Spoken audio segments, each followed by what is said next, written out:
여러분, 이번에 특별 새벽기도의 전체 주제가 뭡니까? 예? 예.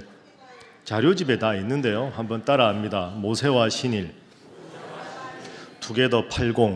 예. 모세가 하나님 앞에 소명받은 80세, 우리 신일교회가 80주년. 그래서 제가 설교 전에 간단하게 80주년 행사에 대해서 하나하나 말씀을 드리는데요. 오늘은 선교에 대해서 간단하게만 말씀을 드리겠습니다. 우리 교회가 원래 선교하는 교회로 아주 유명한 교회입니다. 그리고 참 선교를 열심히 헌신적으로 잘 해왔습니다. 지금 현재 여러 평신도 선교사도 있고 협력 선교사도 있고 전담 선교사도 있고 해서 이제 20가정이 넘는데, 그 중에서 과거부터 하던 전담 선교사님들이 3분 계십니다. 그동안에 이제 병으로 그만두시고 은퇴하신 분도 있고 해서 브라질의 브레노 선교사님이 계시고 파라과이의 함성호 선교사님이 계시고 케냐의 이원재 선교사님이 계십니다. 다음 달에 제가 파라과이를 갑니다. 우리 장로님하고 같이 가는데요. 파라과이는 아주 멉니다. 제가 2014년 7월에 교회 부임해서 2015년 4월에 위임식을 했는데, 위임식 한 다음 날 파라과이를 갔었거든요. 10년 만에 가는 겁니다. 그때가 가나안 학교 25주년 기념으로 갔습니다. 이번에 가면 35주년이 되는 거죠. 여러분, 한 학교가 35년간 털을 닦았다는 게 엄청난 일입니다. 중남미 전체에서 가장 잘 되기로 소문난, 잘 된다는 것이 기독교 정신으로 바로 가르치고 학교도 자리를 잡고 지역에서나 나라에서나 인정받는 그런 학교가 된 아주 모범적인 사례가 파라과이 가나안 학교입니다. 영상에서 보신 대로 거기가 유치원부터 중고등학교까지 있거든요. 400명이 넘습니다, 학생이. 그런데 그 책걸상들이 너무 낡아서 아이들이 크기도 하고 한데, 그걸 이번에 가서 싹 다 바꾸고 함께 예배드리고 또 필요한 것 있으면 좀 살피고 그리고 이제 오게 됩니다. 마음 같아서는 제가 여러분들하고 함께 가고 싶은 분들 자원을 받고 싶은데요. 그렇게 못하는 이유가 있습니다. 너무 멉니다. 파라과이 가보셨습니까? 여기서 미국 가는 것보다 미국에서 파라과이 가는 게 더 멉니다. 감이 안 오시는군요. 제가 비행기표를 알아보니까 한 35시간 정도 걸리는 것 같습니다. 여기서 미국 가고 미국에서 브라질로 가고 브라질에서 파라과이로 들어가야 됩니다. 가장 빠른 비행기가 2번을 갈아타는 겁니다. 그러니까 저한테는 이런 고민이 좀 있습니다. 선교는 보내는 선교도 중요한데 여러분들이 가능하면 선교 현장에 가보셔야 됩니다. 선교지를 가서 선교사님들하고 함께 답사도 하고 전도도 직접 해보고 선교지 사람들하고 예배도 드려보면 말할 수 없는 큰 은혜가 느껴집니다.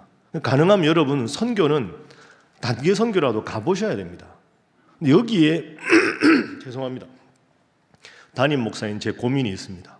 그러려면 목사님이 목회하는 데를 가는 게 좋습니다. 우리 교회가 평신도 선교사님 많이 계신데 평신도 선교사님들은 직업을 가지면서 선교를 하거나 아무래도 소규모로 선교를 하시기 때문에 우리가 선교팀이 가면 다양한 선교 현장을 체험하기가 좀 힘든 문제가 있습니다. 그럼 제일 좋은 건 전담 선교사님들 가는데 같이 가는 겁니다. 그런데 보십시오. 케냐, 브라질, 파라과이는 너무 멉니다. 매년 가기가 어렵습니다. 그러면 우리 교회 청년들도 가고 제가 여러분들께 말씀드린 대로 할아버지, 그 다음에 손녀딸, 중고등부 학생, 그 다음에 청년 함께 가서 할아버지는 그 할아버지들 전도하고 이미용 봉사도 하고 성경학교 아이들 같이 하고 뭔가 함께 가서 선교지 여기서 출정식도 하고 가서 경험하고 돌아와서 선교한 거 보고도 하고 그래야 교회가 전체적으로 선교 동력을 확보하는데 평신도 선교사님은 그렇게 팀을 꾸리기는 한계가 있고 전담 선교사님은 너무 멀고 그러면 좀 가까이 그리고 우리 교회와 긴밀하게 협조할 수 있는 좋은 선교지를 발굴을 해야 되겠다. 이게 사실은 5, 6년 전부터 저 혼자만의 기도 제목이었습니다. 그래서 제가 여러분 아시는 대로 이번 여름에 작년이죠 벌써 치앙마이를 다녀왔습니다. 제가 여러 신학교 교수님들하고 목회자들하고 알아보니까 그쪽이 선교지도 좋고 답사하기도 좋고 근데 제가 아무도 모르는데 혼자 그냥 여기 선교합시다 할 수 없지 않습니까? 그래서 이제 그 신주용 선교사님 계신 데 가서 선교지 다 둘러보고 우리 청년들이 오면 어떤 일을 할 수 있는지, 만약에 앞으로 하나님이 길을 열어 주신다면 3세대가 함께 와서 선교해도 가능한 곳인지 다 알아보니까 여기서 그렇게 멀지도 않고 안전하고 가는데 큰 무리가 없겠다. 그래서 이제 치앙마이 한번 가서 쭉 둘러보고 그 목사님 지난 가을에 우리 교회 와서 말씀을 한번 전해 주십시오. 그래서 여러분들 오예배 오신 분들 그분 선교 사역 하시는 거 한센병원 하고 산지족들 선교하고 그걸 쭉 듣고 또 궁금한 사항은 또 장로님들하고 함께 대화도 하고 이런 과정을 겪어서 치앙마이에 올해 청년부가 처음으로 단기 선교를 가는 겁니다. 아마 여러분들 보시기에는 이런 궁금함이 있으실 겁니다. 우리 교회가 직접 관계하지 않은 데를 왜 갈까? 말씀드린 대로 이런 고민에서 시작됐습니다. 그래서 거기는 우리 이일선 초대 목사님처럼 한센병 병동에서 목회도 하시지만 그 국경을 넘어온 산지족 수많은 산들에 뿔뿔이 모여 사는데 마을마다 얼마나 교회가 많이 필요하겠습니까? 교회가 없습니다. 그러니까 그 중에서 작은 교회를 하나 우리 교회가 80주년 기념으로 하나님 기뻐하시는 교회를 예배당을 짓자. 이 두 가지 계획을 가지고 올해 이제 80주년 기념 행사의 일환으로 합니다. 그 선교지에 여름에 저도 가고 가능하면 교회 어르신들도 함께 가서 앞으로 우리 교회가 계속 이곳을 선교할지 더 좋은 선교지가 있을지는 충분히 한번 함께 알아보고 기도하고 해서 제가 바라는 바는 치앙마이가 되든 그 어디가 되든 여름 되면 어제 제가 울릉도 말씀드렸는데 국내 선교팀 해서 함께 자원받아서 국내 어려운 교회나 울릉도 나가서 함께 선교하고 해외 선교팀 해서 우리 교회 다양한 직업에 있는 분들도 의사분도 가고 임의용 하시는 분도 가고 청년들도 함께 가서 선교지를 해외 가서 돌아와서 하고 그래서 국내 선교와 해외 선교가 조화롭게 잘 가서 그분들은 그 나가서 하는 선교지만 우리는 보내는 선교사로 보다 좀 풍성하게 입체적으로 선교 잘 하는 교회가 되기를 바라는 마음에서 이번 80주년 행사에 선교에 관한 계획을 넣었다. 여러분 이렇게 이해해 주시고 그리고 우리 교회 주보에 보면 전담 선교사님들, 협력 선교사님들, 평신도 선교사님들 20가정이 넘습니다. 그분들 위해서 기도하시고 궁금한 사항이 있으면 홈페이지 들어가면 다 나오니까 그렇게 해서 우리가 우리끼리 잘 하는 것도 중요하지만 땅끝까지 복음을 전하라는 것이 하나님 명령인데 그 명령 따라서 잘할 수 있도록 정말로 보내는 선교사로 기도하고 깨어 노력하고 헌신하는 여러분 모두가 되어주시기를 주님 이름으로 축복합니다. 자, 옆에 분들과 인사하겠습니다. 선교사님 위해서 열심히 기도하시기 바랍니다. 자, 11페이지 보겠습니다. 오늘은 수요일 세 번째 시간입니다. 제목 저를 따라 하시죠. 위기 속에 흔들리는 사람들. 자, 이제 고개 드십시오. 어제 하나님께서 모세를 부르셨습니다. 내가 누구에게 바로에게 갑니까? 내가 너와 함께 하리라. 완전히 겸손해진 모세가 하나님의 부름을 받았습니다. 마음의 교만이 완전히 사라졌습니다. 마음이 교만으로 가득했던 마음이 80년간 싹 비웠습니다. 주님이 함께 하신다고 약속을 하셨습니다. 마음이 벅찼습니다. 그러면 이제 이스라엘 백성들에게 나가서 하나님이 출애굽의 지도자로 나를 보내셨습니다. 바로에게 가서 하나님이 이 백성들을 저 가나안 땅으로 인도하라고 하셨습니다. 이렇게 말을 해야 되는데 나는 은혜를 받아 준비가 된 것 같았는데 막상 이스라엘의 지도자들 앞에 나가려고 하니까 바로 앞에 나가려고 하니까 텅 빈 마음에 불안했던 거죠. 그 불안한 모세에게 하나님께서 두 가지를 선물로 주셨습니다. 두 가지, 비워진 마음속에 가득 채워야 될 두 가지. 첫 번째 뭐였습니까? 따라합니다. 지팡이. 그 지팡이가 하나님의 임재의 상징이었습니다. 그 지팡이를 오늘로 하면 뭐죠? 하나님의 말씀이다. 매일 말씀 붙잡고 하나님과 동행해야 한다. 두 번째는 뭐였습니까? 아론. 따라합니다. 동역자 아론. 형 아론이 딱 함께 가서 어려울 때 서로 의지도 하고 말을 잘하는 형님이 조리 있게 말을 할 수 있도록 동역자를 붙여주셨습니다. 여러분, 앞으로도 여러분이 믿음 생활할 때 그저 어제 받은 말씀이다 생각하지 마시고, 내가 하나님 앞에 뭔가를 해야 하는데 불안할 때, 의심이 들 때, 그때는 항상 말씀 읽고 말씀 딱 붙잡고 나를 위해서 기도하는 우리 신일교회 성도들이 있고 가족들이 있고 믿음의 동역자가 있다. 이 믿음으로 담대하게 나가는 여러분 되시기를 주님 이름으로 축복합니다. 자, 이 무기를 두 가지 들고 드디어 모세가 먼저 이스라엘 백성들 앞으로 갑니다. 하나님이 나를 출애굽의 지도자로 부르셨습니다. 이제 막상 말을 하는 장면이 오늘 장면입니다. 12페이지 넘어가 보겠습니다. 자, 이스라엘 백성들 앞에 가서 모세가, 여러분, 우리가 이제 애굽에서 해방될 때가 되었습니다 하고 하나님께서 부르신 이야기를 쭉 합니다. 그 말을 들은 이스라엘 백성들이 어떤 반응을 보였을까요? 4장 31절 말씀 화면 한번 보시지요. 자, 함께 읽어봅니다. 시작. 백성이 믿으며 여호와께서 이스라엘 자손을 찾으시고 그들의 고난을 살피셨다 함을 듣고 머리 숙여 경배하였더라. 아멘. 여러분, 31절 전에 모세가 상당히 긴장했을 겁니다. 막상 백성들 앞에 나갔는데 몇 년 만에 나간 겁니까? 최소한 40년 아닙니까? 40살 때까지 모세를 혹시 아는 사람이 있었다고 해도 40년간 목자 생활하다가 갑자기 80세가 된 모세가 나타나서 하나님이 나를 보냈다 이러면 사람들이 너 누구냐? 어디서 누군지도 모르는 사람 우리가 어떻게 믿냐? 이런 모세가 난감할 텐데, 모세가 이야기하니까 방금 우리가 본 대로 31절에서 이스라엘 백성들이 이야, 그렇구나, 하나님이 모세를 보내셨구나, 이제 우리가 해방될 수 있겠구나 하고 하나님께 경배하면서 모세를 믿어준 겁니다. 여러분, 이때 모세가 기뻤을까요? 힘들었을까요? 기뻤지요. 이야, 첫 관문이 잘 통과되었다. 백성들이 나를 믿어주는구나. 이야, 안심이다. 안 믿어주면 어떡할까 걱정했는데. 그러면서 마음이 편안해졌습니다. 모세에게는 두 가지 큰 걸림돌이 있었죠. 첫 번째, 백성들이 나를 안 믿어주면 어떡하나. 근데 그건 통과됐습니다. 두 번째, 애굽에서 이스라엘 백성들을 광야로 데리고 나가려면 누가 또 허락을 해야 됩니까? 바로가 허락을 해야 됩니다. 그죠?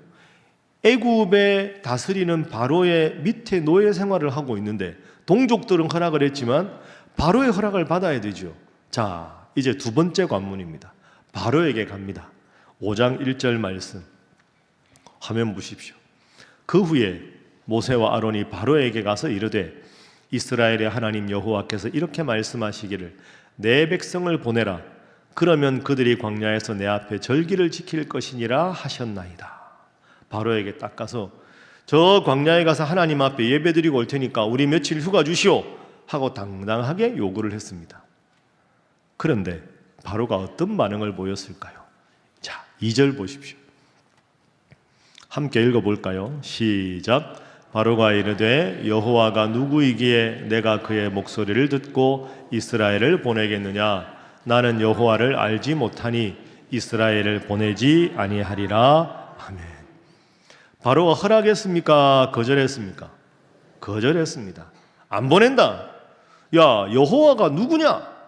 모른다. 뭘 나가? 노예가 건방지게 일이나 하다가 죽어야지. 이게 이제 바로 입장입니다. 그러니까 첫 번째 관문은 통과했는데 두 번째 관문은 딱 막혔습니다. 모세가 당황했겠죠. 하나님 뜻이 되면 그냥 일사천리로 돼야 되는데 큰일 났다 싶었겠죠. 그리고 모세는 물러났습니다. 이제 바로가 생각을 하는 겁니다. 아니, 노예 주제에 건방지게 광야로 나가서 하나님 앞에 예배를 드려? 이것들이 말이야 정신을 못 차리네. 더 쉽게 말하면 이렇게 올가매야지 조금 이렇게 여유를 주니까 안 되겠구나. 바로가 이렇게 생각하는 겁니다. 그래서 바로가 명령을 하나 내립니다. 어떤 명령인가? 자, 5장 7절 8절 화면 보십시오.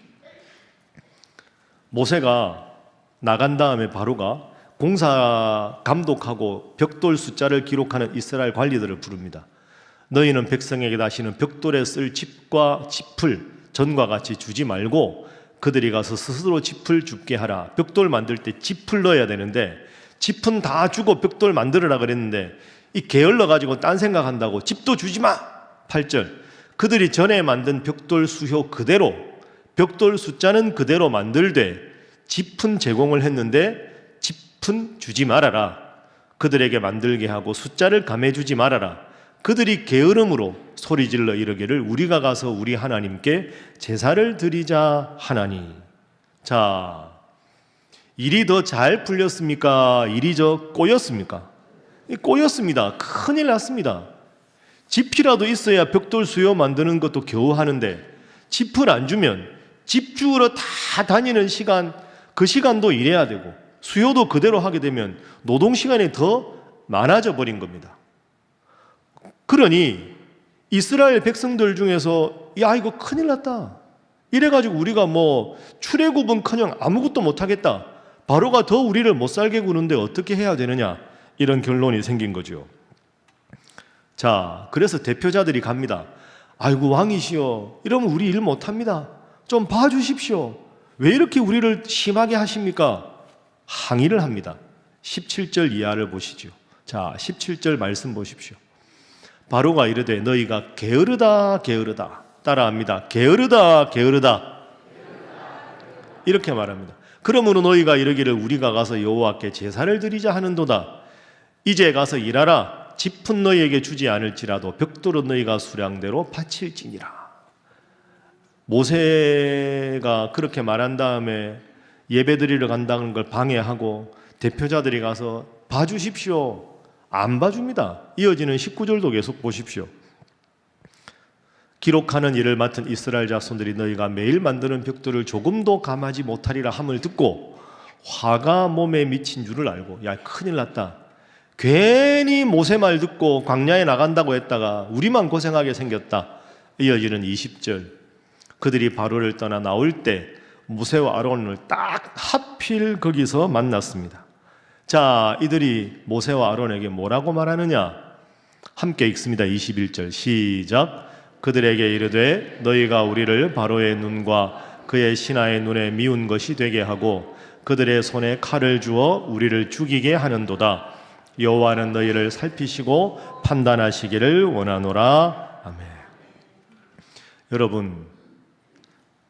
여러분이 모세라고 가정해 보십시오.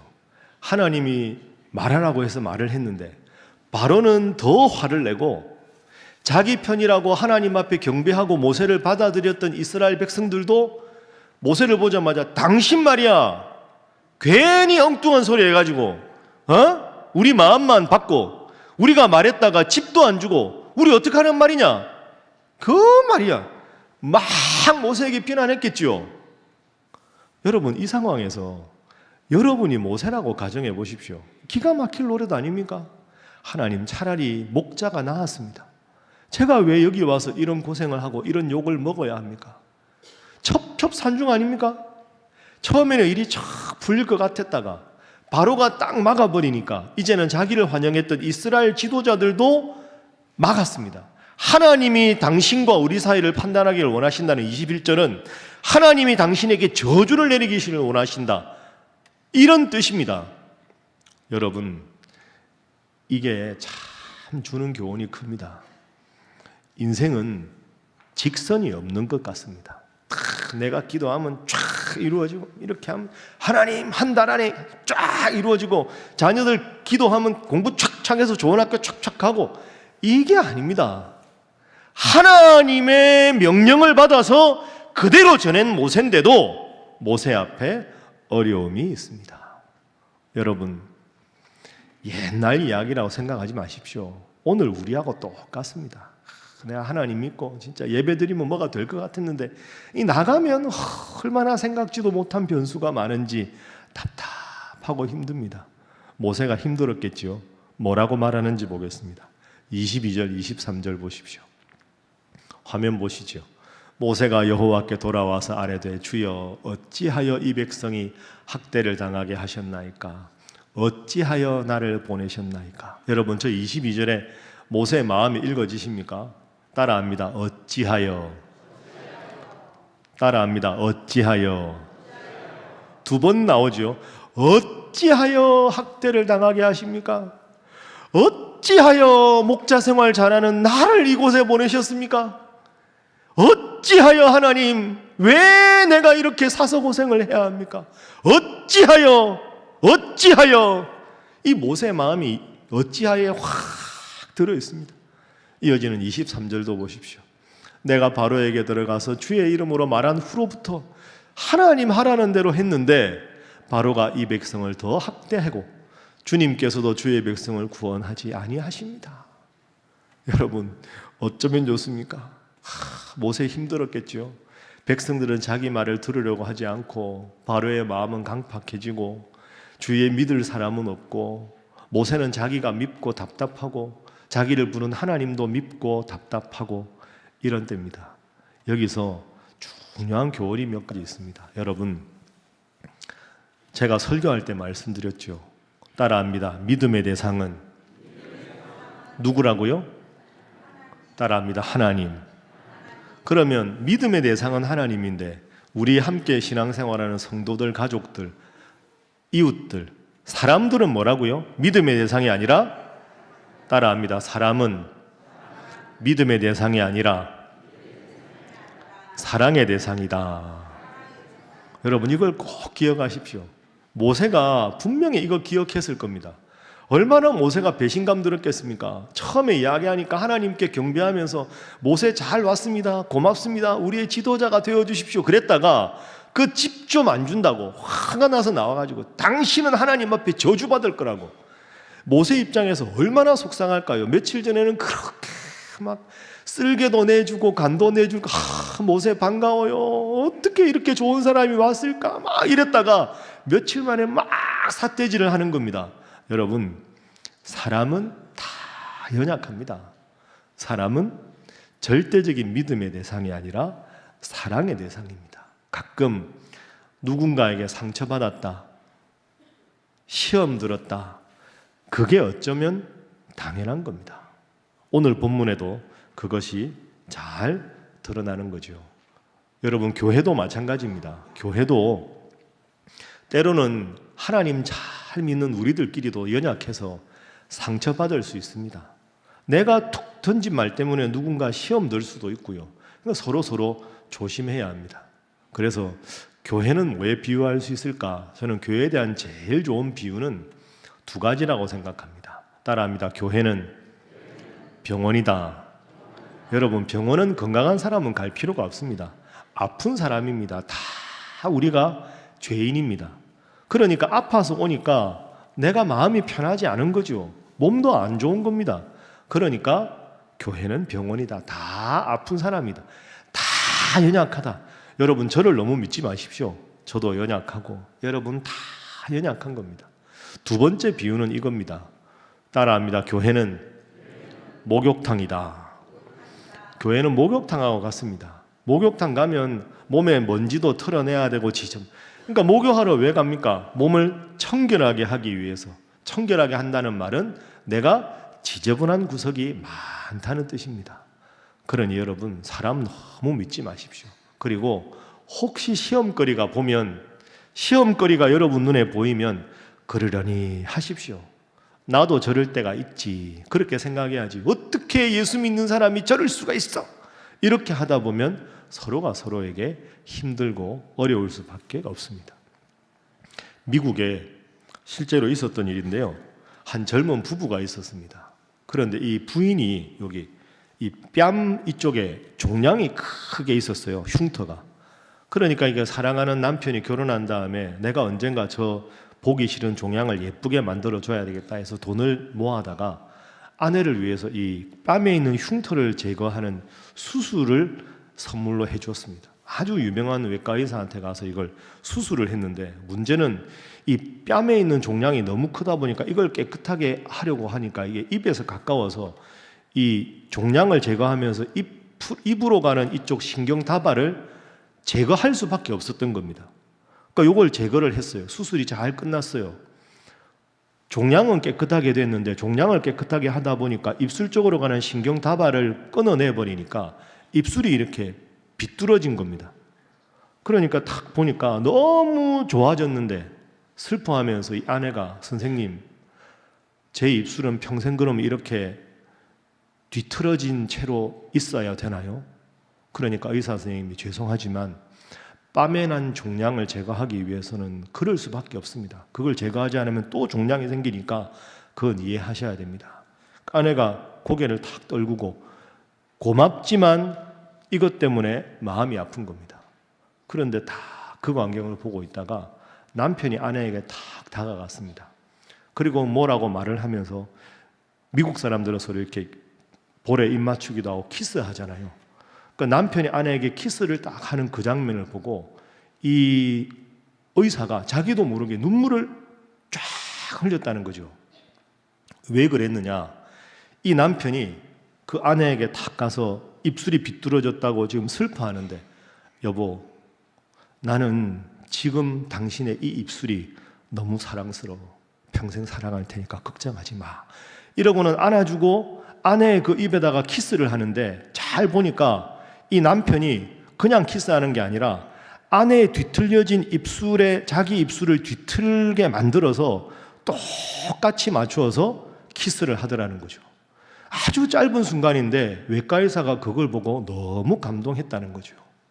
아내의 뒤틀려진 입술도 사랑하고 자기 입술을 일부러 비틀어서 아내의 입술과 딱 포갤 줄 아는 남편. 참 멋있지 않습니까, 여러분?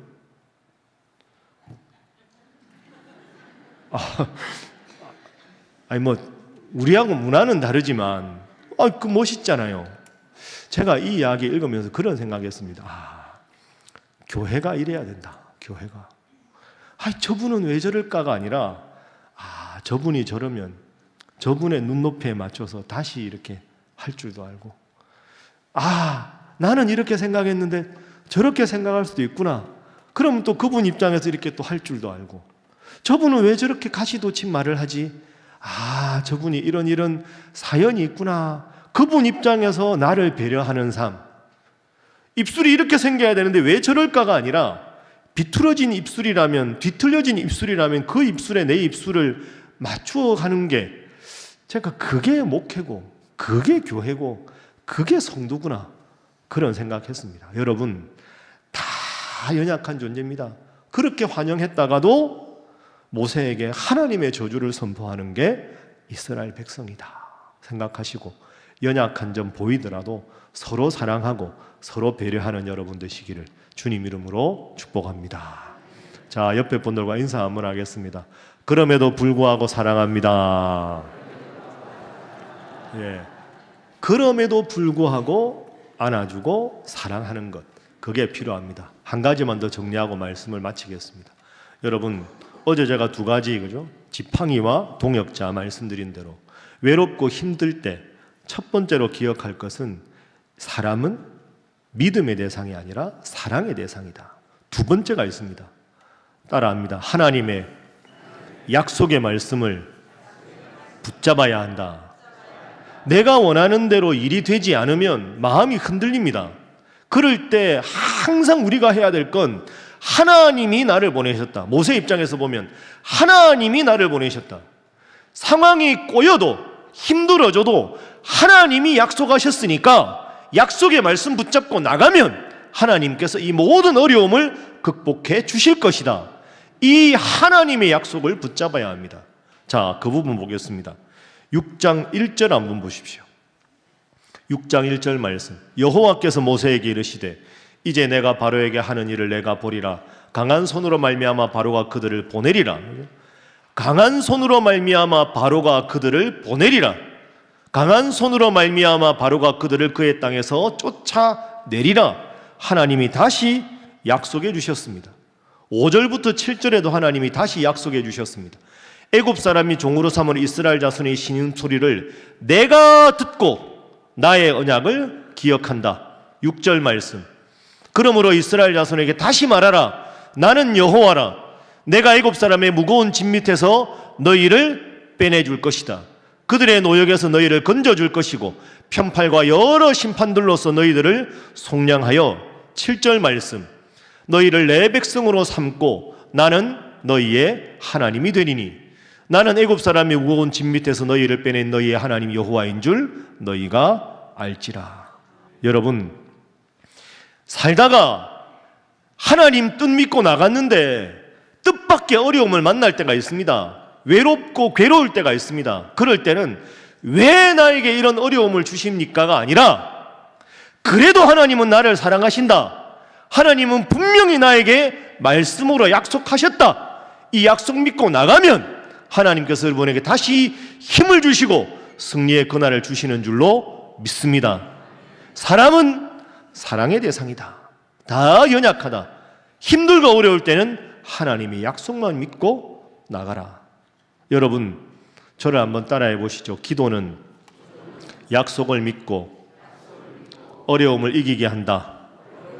마귀는 어려움을 통해 약속을 잊게 한다. 제가 과거에 한번 소개했던 말씀 기억나시지요? 기도는 약속을, 하나님의 약속의 말씀을 통해 어려움을 이기게 하고, 마귀는 뒤집어서 어려움을 통해서 하나님의 약속의 말씀을 잊게 만든다. 이거 외우십시오. 외우세요. 기도는 약속을 통해 어려움을 이기게 하고, 마귀는 어려움을 통해 약속을 잊게 한다. 말씀 정리하겠습니다. 여러분, 힘들고 어려울 때 하나님은 나를 사랑하신다, 나는 하나님의 약속의 말씀 붙잡고 살아간다, 내 인생에 어려움이 있어도 뜻밖의 고난이 닥쳐도 약속의 말씀으로 돌파하리라, 그 믿음 가지시고 오늘 하루도 새해도 믿음으로 약속으로 승리하는 여러분 되시기를 주님 이름으로 축복합니다. 함께 기도하겠습니다. 하나님 앞에 온전히 겸손하게 나가지만 그래도 어려울 때가 있습니다. 예기치 않은 뜻밖의 어려움 만나면 마음이 힘들고 시험이 들 때가 있습니다. 그럴 때마다 그래, 내가 믿을 것은 유일한 하나님이시다 생각하고 사랑하되 사람에게 절대적인 믿음을 갖지 않게 하여 주옵소서 기도하시고, 두 번째로 하나님, 오늘도 하나님의 말씀 붙잡고 하루를 살아갑니다. 약속의 말씀대로 저의 삶에 이루어 주시옵소서. 사랑하는 여러분, 특별히 여러분의 자녀를 위해서, 자손을 위해서 하나님의 말씀 붙잡고 기도하겠습니다. 병드신 분 있습니까? 허약하신 분 있습니까? 내가 너를 고쳐주리라 하나님의 그 약속의 말씀 믿고, 주여 우리 가정을 지켜주시옵소서, 주여 나의 병든 몸을 고쳐주시옵소서, 주여 약속의 말씀 믿고 나갈 때 어려움을 극복하게 하여 주시옵소서. 다 함께 주님 앞에 기도합니다. 주여 믿습니다. 주여 믿습니다. 주여 믿습니다.